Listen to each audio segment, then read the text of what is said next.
Hey expats and travelers, I'm Kaylee with Expats Everywhere, and today Josh sits down with Claire, an Irish expat who moved to Nashville, Tennessee. Let's see why she chose to leave Europe and move to the United States.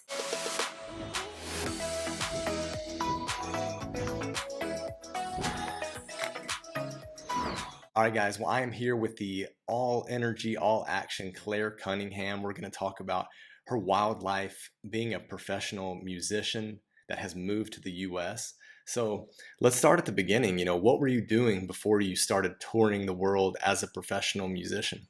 I guess so. Before like the whole professional side came, I was always in school was really what happened, like as a kid, grew up, did the whole education system in Ireland, and then I went to the UK and got a degree in music. So for the best part of my first 19 years was education. And then I kind of, after that, from the day I stepped out of university, I went straight into being a professional musician. I was always doing my craft behind the scenes, Sure. but you know, professional really means when you start like earning money, I guess, from it. So, Yeah.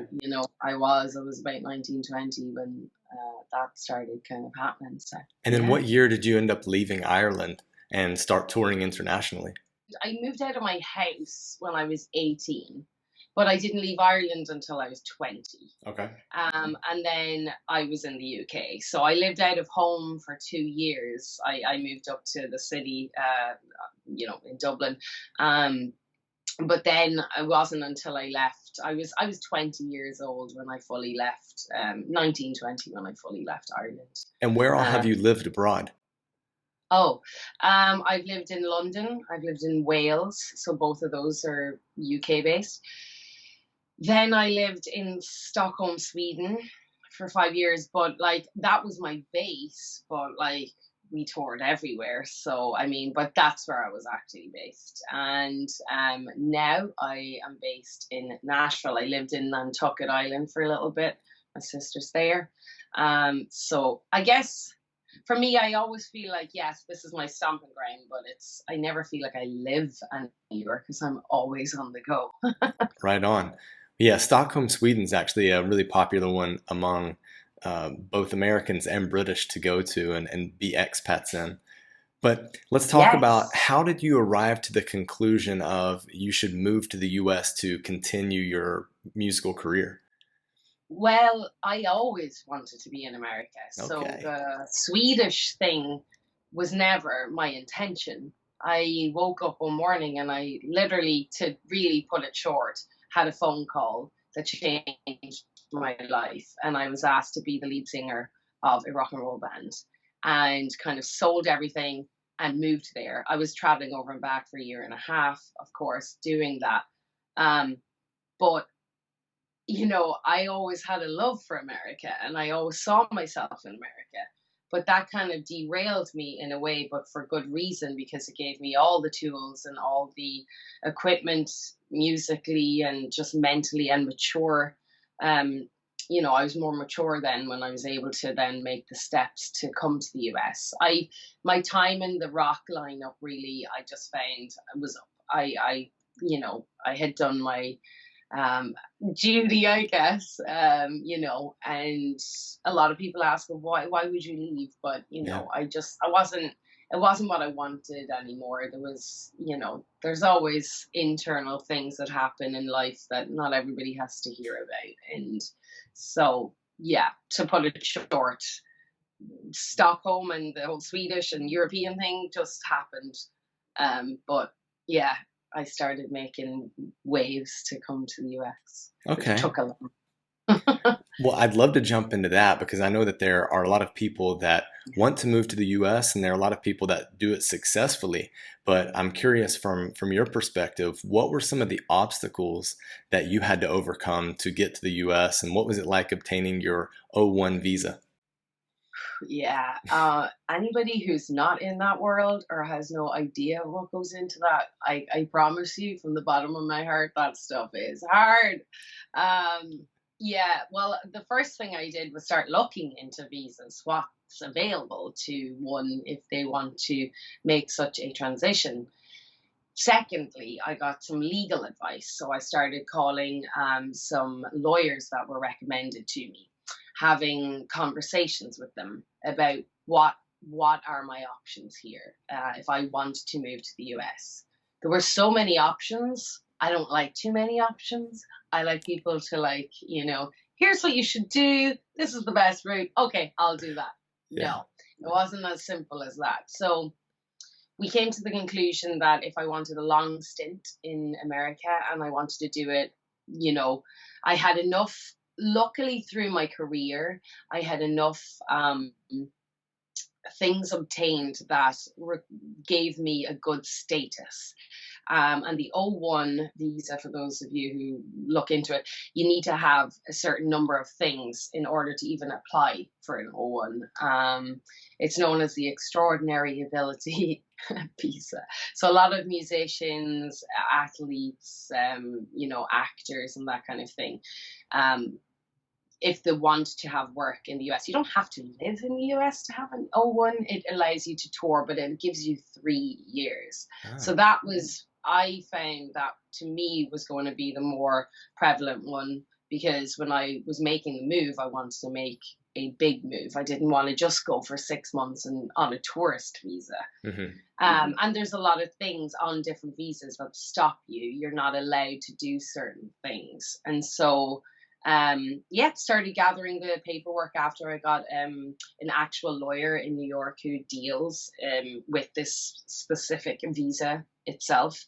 That's really the road you should go down. You shouldn't really go for just any old like lawyer, entertainment lawyer, because there's a lot involved in an O1, and even getting letters of recommendation have to be done. I jumped the gun and I started contacting people I knew that are busy in the industry, and then we had to redo those letters. That was a difficult part. If there was any process that was difficult, was having to reach out to get those letters of recommendation, because these are members of Motorhead, or, they're not just your 9 to 5 people who are going to attest to you. So that was probably like having to, kind of, I don't like putting people under pressure for anything, but of course it was a timely matter. Right. So, so it's like, I really need that letter. Yeah. The best one was Phil Campbell from Motorhead wrote me a handwritten letter. And it was so beautiful. And he mailed it to me because he was in the UK. And upon putting in the process for all the letters, they had to be done electronically. And they had to be signed electronically. And like he was just like, I don't even have I have a fax machine. Oh man. So my lawyer was like, this is so good that we're just gonna put this one in, and it should fly. It should be okay. Yeah. But nice. There's those kind of things. I had to gather a lot of information, like radio plays, national acclaim, record sales, that kind of thing, and involve like the record label and management and get all of that kind of thing. Mm-hmm. So it's not that it's undoable. It's just a very, very, very timely. From the day I started to the day I actually obtained it, it was almost 1 year of gathering. Okay. Yeah, of literally gathering all the things, and how lawyers are, like it's back and forth, and just getting approval then by the music unions, and it's wild. Okay, would you give your lawyer a shout out? Do you want to give him a shout out here? Would you recommend him? Yeah. His name is Neil Detta. He's based out of New York, and he's been my lawyer for I've got 2 O1s now. Okay. He has a success rate of something like, I think it's like 95. He literally will refund you. This is why I was like, I like this guy. Your like part of your fees if you don't get it. Like they almost can guarantee with the package that they put forward that you will obtain it. After we chat, I will get his contact information. We'll put it in the description, and then people can use him if they need to use him. Yeah, for Cool. sure. And there's lots. There's lots. I have a lot of friends here who use different lawyers, and they've all had success stories. So, but yeah, for me, he was great. The communication was always good, and he managed to get me here twice. So Okay, awesome. Well, so apart from your lawyer and the front man for Motorhead, did you have anybody else that helped you out in terms of getting you to the States? Or while oh you've transitioned even to life in the States? yeah, I mean, there was a lot of different musicians. Some people will know, if you're into rock and metal, like there was a lot of different named bands or people in bands that were able Cool. to attest to me. I'll actually have to look through a lot of the letters back, because this is like I'm talking now. That's 3.5, like almost probably 4 years when I started that process. Uh-huh. Um, so there was different musicians, and then of course the whole reason why I could be in the US was my darling sister and her husband, Yellow Productions. So you have to have somebody who employs you. So on Okay. top of all of that gathering of the information, you have to be employed. And Okay. so I was writing tracks for their film production company, because they buy a lot of stock music and different things like that for the creative processes. And so I was able to be a songwriter for them, which was amazing. Neat. All right, well, let's jump back into some other details of your life. Did you travel Mhm. much to the US before actually moving there? And if you did, what was your experience like? How did that kind of push you or pull you rather into the US? Yes. Ever since I remember my first big trip, I think I was maybe 15 at the time. And I don't know if I had been over prior, but we went to Florida. We went to Disney World, and it was amazing. And I just loved the vastness of it. I loved everything was bigger and better, and just the weather was great. And obviously, it was. I kind of fell in love with that like family trip we did. Then I took myself to Boston. I think I was around 18, 19 at the time. And I did a 6-week trip, and it was just I still have the diary entries from it, and how depressed I was coming back to Ireland. I said I never want to live in Ireland. I always want to live in the US. And from every year on, when I would vacate somewhere, I would vacate in America. I chose Wow. different states. I love California. And then my sister, of course, being based out of Nantucket Island, which is an island, it's Massachusetts. You can fly from Boston or get the ferry Yeah. from Cape Cod. So, I had that side of things as well. So not everybody gets to experience going to Nantucket. So yeah, I did. I had a lot of, draw towards America, Sure. for sure. Hmm. Nice. And there's a huge Irish population in Boston. So Oh yeah. what was it like anytime you opened your mouth in Boston? Like were people just drawn to you? Was it Yeah. ridiculous? Yeah, that was my first real experience of American culture, loving Irish culture. And Uh-huh. the one thing that was said to me on that trip, and I'm never going to forget it, was somebody said, "You have really good English for somebody who's from Ireland." And I thought, oh my God, how do I tell them? Claire, So I apologize for them. yeah, trust me, you have no idea. Every day I hear the craziest things. Sure. No, I mean, I could write an actual book on the things that get said to me daily. But as being from Ireland and being in the US, it comes part of the package. Yes. That you will get a lot of attention for it. But hopefully it's harmless and cute. Um, okay, so you've got family Oh, it that's in is. I Boston. adore it. Why did you choose Nashville? Yeah, so a lot of people ask this, especially as I'm not really a country artist. I think I Hmm. thought I was going to go down that road when I Right. first arrived.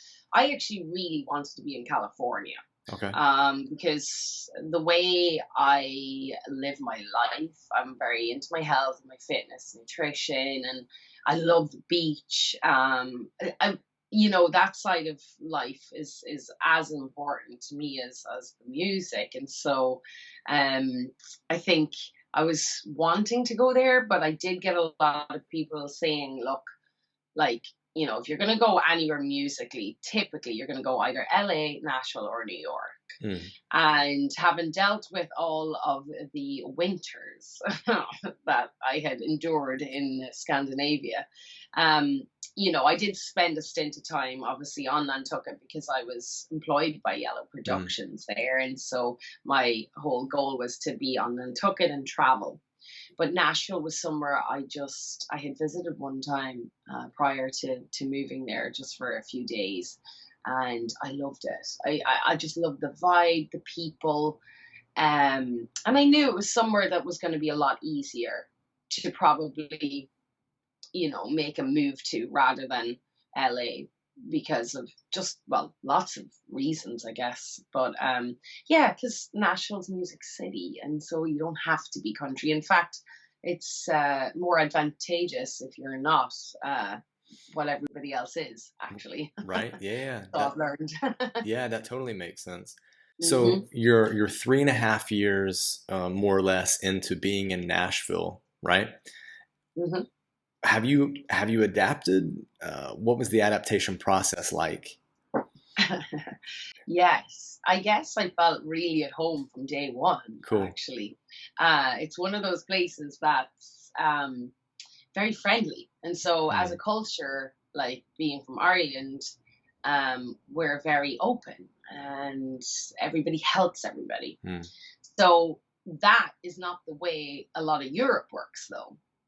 Like when I was in Scandinavia, it was the complete opposite. Everybody's cold, and you have to learn how to get to know people. So for me, stepping back into a lifestyle that was like, oh, hey, can we help you? Let's do this. I was like, oh my God, yes, love this. This is really easy just to, settle into. Mhm. I had zero problem settling in here. Uh, you know, Sometimes I think like it's a bit slow. You have to have a meeting about a meeting, and it's just southern, but the southern hospitality is by far a lot of the reasons why people stay and don't leave the likes of Nashville or even, other parts of the South, because it really is. It's just so open, and people are genuine. Like, they really are genuine.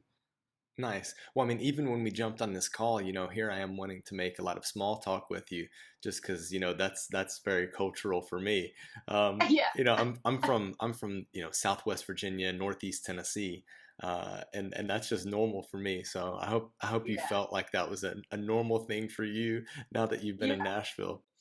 Yeah, completely. I still, even to this day, when a man even like opens a door or something, I'm like, oh my God, that's so Yes. sweet. Like, you don't have to. But chivalry really is not dead here. Like, No. they're just, yeah, there is a beauty in that, which I really missed when I lived in Europe. But then I Mm. got very used to. I'm very adapt. I can adapt to a situation very fast. So Yes. I think I got used to, having to do everything myself. And then when, I guess, you asked me, like, why are you doing everything yourself? I guess culturally, but also because I've had years and years of learning. No, women do. The Stockholm way, Swedish way was very. The women are very in their power, and Right. advantages to that, but disadvantages for other things, I guess. But no, Southern hospitality and males doing the whole small talk or opening a door, it's, yeah, it Well, doesn't go unnoticed. Claire, my mama raised me to open doors for ladies, so I would absolutely do that for you. Let me ask you: have you found some of the lexicon, so some word usage, to be different and like to catch you out, where you're like, I have no idea what this person's talking about? Every now and again, but I think with Nashville, it's very cosmopolitan. So Mm. you rarely find people who are from here who actually live here. That's true. And so it's really a mix of a lot of states that are here and who visit here. Every now and again I'll catch myself saying y'all, and I'm like, no. What am I doing? And as a musician and as a creative person, you do tend to adapt to different sayings and or accents, I guess. Yeah. But for the most part, I can understand pretty much a lot of what is said. Every now and again, if I'm on the phone and like the word 10, like if they say 10, I'm like, are you saying 10 or 10? And I think it's phone conversations more than anything when there's a miscommunication. But no, I think I'm understood. I understand people pretty well. Some people, even though they're from there as well, think I'm from West Virginia. So I will always, that's going to be the number one guess. I play the guessing game a lot with people to see what they say. And I've had every guess, but West Virginia is definitely the winning guess over everything. Over Ireland, over, are you English? Are you? So I get Canadian, I get Australian, New Zealand, I get Russian, Polish, French, Spanish, African, South African. What else? Obviously the UK, Scottish. And then, so either people get it right off the bat, oh, you're Irish, or they just don't get it at all. And I give them so many hints. And then I will joke, and then I'll say, oh, well, I'm from Mississippi. And then they go, your accent isn't really, it sounds a bit different. That's great. I'm like, okay. So the guessing game is great, but I also do things like I'll just mess with people and say like I'm from Minnesota or something, and then they're like, oh wow, cool, what part? And I'm like, yeah, okay, the joke's on me now. It's good that you're playful like that, though. Are there any stereotypes that you had about the Americans or about the U.S. that have been that you've kind of found aren't true, or ones that have just been confirmed? Well, the confirmed ones are geography needs to be, world geography could be a little, better. For sure. That I learned over the years of like, I understand because America is so huge. So in school, you're going to be learning about all of your own states, and there is a lot to learn in that respect. However, it might not be a bad idea every now and again to look at the world, maybe, and to see like that Ireland is not connected to England, or that we do speak English there, or just there are little things that, still to this day, I'm like, okay, geography definitely is on the lower end of the scale. Perhaps history, but again, because America is so huge, like there's so much consumption by American history and geography here that like I can understand why, and then Americans tend to not travel outside of the US as much as we Europeans tend to travel outside of Europe. So there is that side of things. I do believe that any American that does leave America tends to have more of a knowledge on accents or on, at least the placement of places, Yeah.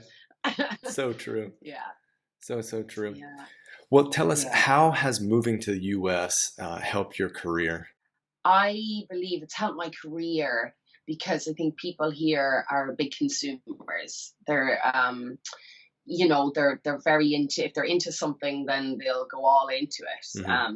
Everything is bigger and better, right? So, and I do believe that being from somewhere a little bit different, it's like anywhere actually I found that I've moved, that cause I'm not from there, so you're like you're a specialty, I guess. Yeah. In a way.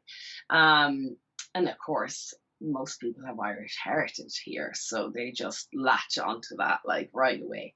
So it has helped me in the respect that, and it's easier. Everything is so accessible here. Um, whenever you need or want, there's somewhere or someone to provide that for you, whether that's in healthcare, whether that's in lifestyle or music. There is literally something for everything here. And I come from a place that has not as much to your fingertips. Like, the nearest store is like miles away. There's no such thing as Amazon Prime delivery, 2 hours, you have it at your doorstep.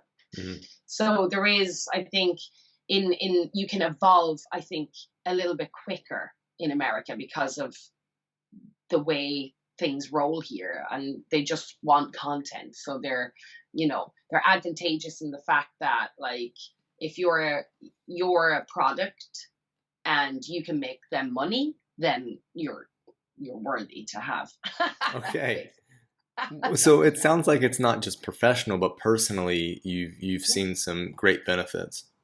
Oh, absolutely. I love America for many, many, many reasons. And that is definitely what I've said, if I need something, I can get it. Cool. Like it spoils you, because I know when I go back home, if I ever visit, I'm like, oh my God, I just like, can we not just get that? And they're like, no, you have to ring maybe the doctor, and then you have to go. I'm like, oh my God, I could just buy this over the counter in America. It was so there, but there's pros and cons of that. I've 100%. seen it for both, especially the healthcare system here, because I feel like if it's run by pharmaceuticals and they're selling drugs, they want you to be sick, and so the state are not paying. It's all insurance companies making money. I do find this to be true. And so yes, everything's successful, but there is the downfall of everything being a little less healthy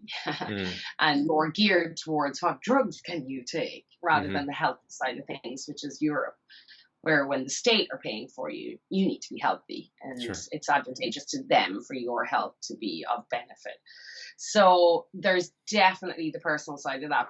But you cut a finger, which I don't know why I'm talking about healthcare more than music, but it's like I've done things and been really silly here, and instantaneously you can have whatever you need at your fingertips. So but musically too, like here in Nashville, like, I mean, there are no shortages of producers, of studios. I'm my second one now. I record over at RCA Studios with my team, Eddie and Justy, who are amazing. And so I'm blessed. I've got already a great setup there. But as far as if you need something, you need a writer, you need players. Like, I mean, everything's at your fingertips here. Nice. Well, so what are the next steps for you professionally and personally? So I am looking to, so I've just literally released a Celtic EP. My next go-to, and I know this is something I really want to do, is put out a Christian record or something to that effect. Because I feel like that's my journey right now, is more faith-based, having newly come back myself, and I want to use my platform professionally to be a voice for those who don't. And I truly believe that, the worst thing that's happened to you is the worst thing that's happened to you. So I'm always telling people, please don't compare your pain or struggles with others. And everybody has a journey. And I want to show through the journey I've had personally, through the good and the bad, that here I am and it's okay. And so I'm not the preaching kind. And so I truly believe through music or through a platform, because I think as much as I sing and I write, I do love to connect with people through word. And shows allow me to do that sometimes. And it's amazing, just by saying something as simple as, if you go within, you will never go without, how that can resonate with somebody and give them a little trickle. So I like to plant little seeds.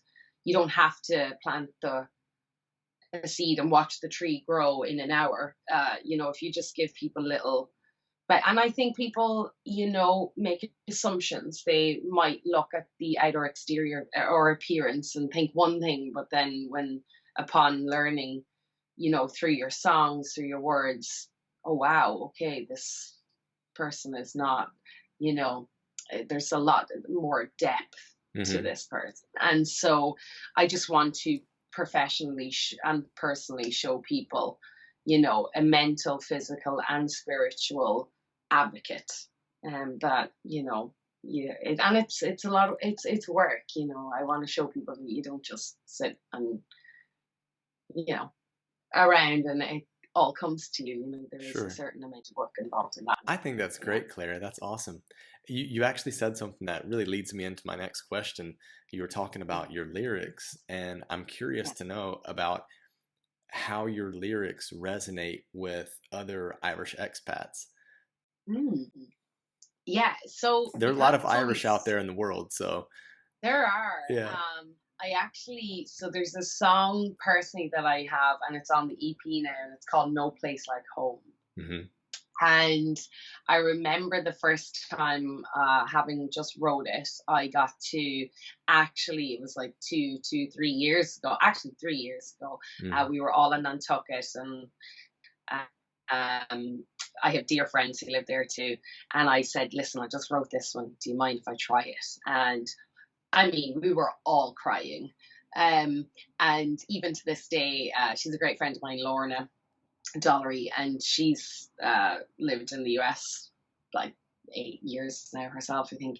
And she says every time she hears these songs, it just brings up an emotion. And so I've had a lot of people, even not from Ireland, who listen to these songs who do shed some tears, I guess, because in these weird times that we're in, I guess some people haven't been able to get home. And so it's just even just the connotation of but especially for the Irish, yes, because I've just dropped it, I'm having to see how it grows over the next course of the next few months to the next few years for the entirety of my life, hopefully. Mm. But I do get people who reach out and say, wow, that one hits home a lot, because as Irish expats, we still have that, you're always going to have your culture. Sure. It's always going to be there, and we have a strong one. We're very, culturally, you know, I think proud. I hope.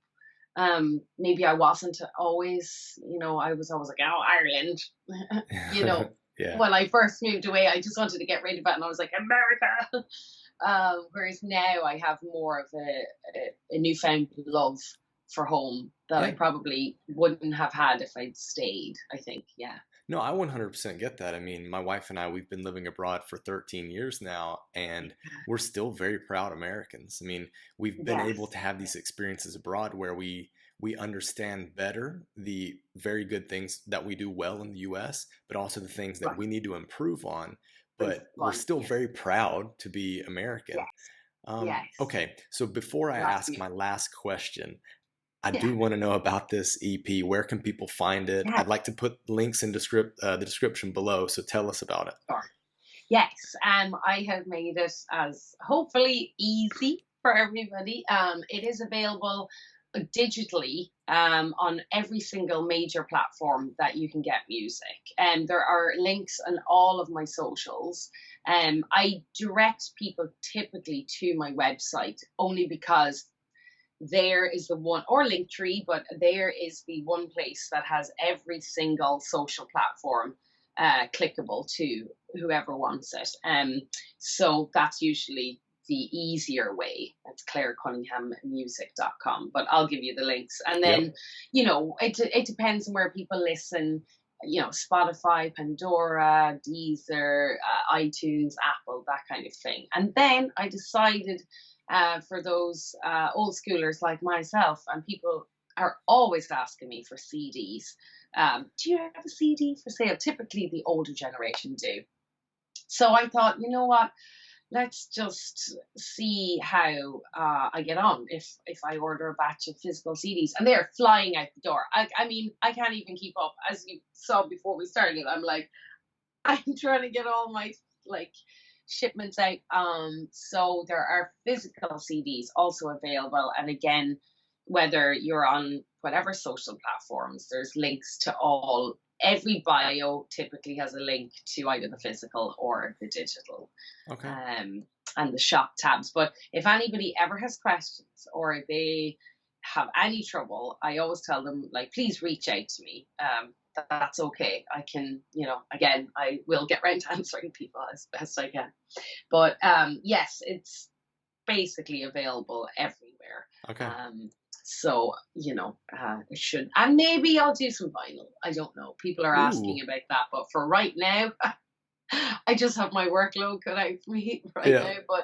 But to everybody who has been purchasing or who wants to, I really, really appreciate it. I don't do this other than for the love of wanting to spread some goodness into the world and leave it a bit of a better place, and finally I get to give a product that I'm actually really proud of and that has come from here, and hopefully people can hear that through the songs themselves, and and just the stories that they might hear, and going forward, of course, it's not always just going to be Celtic, but there's a lot of good things I hopefully have to say, and hopefully if people want to listen, they do.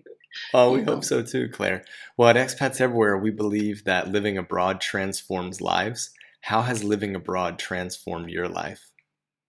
It's just broadened my horizons for thinking, for being more open to different ways of doing things. I think, living abroad teaches you to not always do the things your way. I guess because I've moved a lot, I've ingrained a lot of different cultural ways. I think it's important to be very, just open to the acceptance of how a place does something.